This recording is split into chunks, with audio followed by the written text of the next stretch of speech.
Orang yang kenal hakikat segala kejadian. Kalau kita kaji,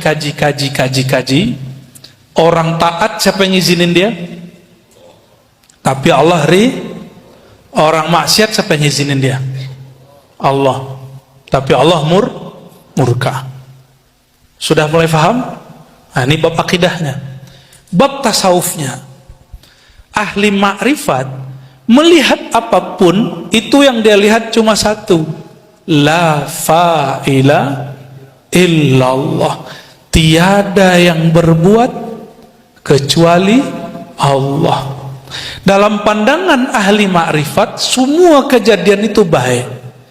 Betapa banyak orang yang maksiat, ternyata maksiat itu awal dia hijrah. Dan tidak sedikit orang yang takbir, yang sholat, yang kemudian tahajud, dan bahkan hijrah. Tapi itu awal dia menghina orang lain. Awal dia menodai kolbunya dengan kesombongan. Awal dia menghina orang yang beda faham.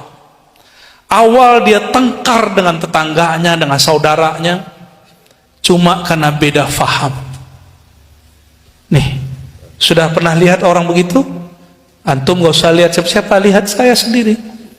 Saya dulu belajar tiap ngaji, pulang-pulang marahin abang saya, marahin kakak saya. Itu kakak saya perempuan, itu udah puas saya tenang-tenangin tuh, ya, udah jadi samsak. Wallahi, ya, jadi samsak. Ya, semoga dia memaafkan saya. Ya. Kaset bapak saya itu lempar belakang, itu kaset Ebit GAD, kaset Roma Irama, lempar belakang semua, melayang, jadi bersayap deh. Pulang pengajian, saya ngaji justru menghina orang tua saya. Ibu saya itu perias halal, perias orang nikah, bukan perias yang itu pun nggak boleh kita benci, kita sayang. Kayak itu masuk, datang ke asrama tempat saya nginap, ngasih duit. Saya tanya, "Mah, ini duit dari mana?" Habis ngerias, itu duit saya robek di depan orang tua. Gimana kira-kira kalau di antara kalian ini ada yang orang tua, terus anaknya ngerobek duit pemberiannya? Dibeliin pisang goreng, saya nggak terima. Saya tanya, dari mana? Habis ngerias, no, kasih aja ke orang di luar. Saya anggap hasil itu hasil pencarian yang haram, hasil pekerjaan yang haram. Ya. Jadi taat, zahirnya taat. Oh, kalau malam-malam nangis setiap malam saya dulu. Ya Allah, ampuni dosaku, ya. Ternyata dosa ke orang tua gak beres. Tapi guru saya bacakan satu ayat, akhir surat Al-Mumtahanah. Nanti cari, itu dijadikan oleh mereka, oleh dulu guru-guru saya, untuk mendoktrin kami membenci orang tua, membenci saudara, membenci bahkan pasangan kalau berbeda faham.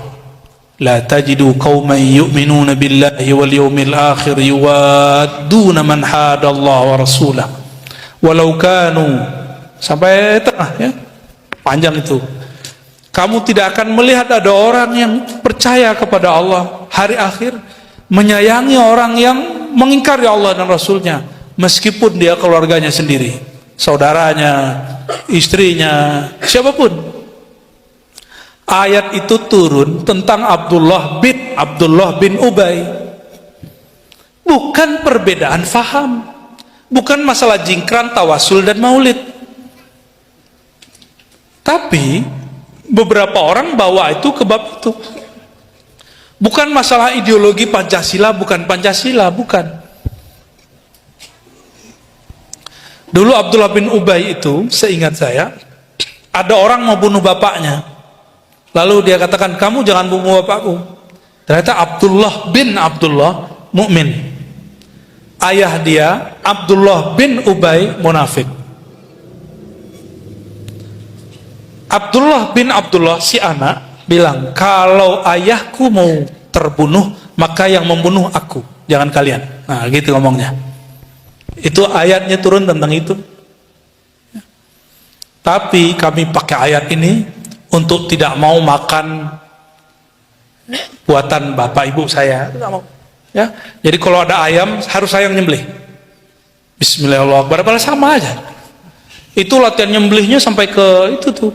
Kita naik gunung dulu, bukan, ke lembah mana, nggak kelihatan sama orang, terus kami praktek. Begini caranya, dibacakan surat Al-Maidah. Ya, ini cara menyembelih yang syar'i. Ternyata caranya lebih syar'i yang di pesantren. Ya, saya prakteklah. Ketika praktek, kepalanya lepas dengan badannya. Allahumma sholli ala, praktek di rumah. Itu bukan syar'i, ya, itu zalim. Tambah faham, tambah taat, tapi tambah benci dengan yang beda faham. Nih, perhatiin. Jika itu terjadi pada sahabat kita hari ini, sabar-sabar sama dia, doain aja. Itu gak bisa didebat. Karena bagi dia adalah kata Allah, dia adalah kata Rasul. Guru dia adalah kata Allah, guru dia adalah kata Rasul.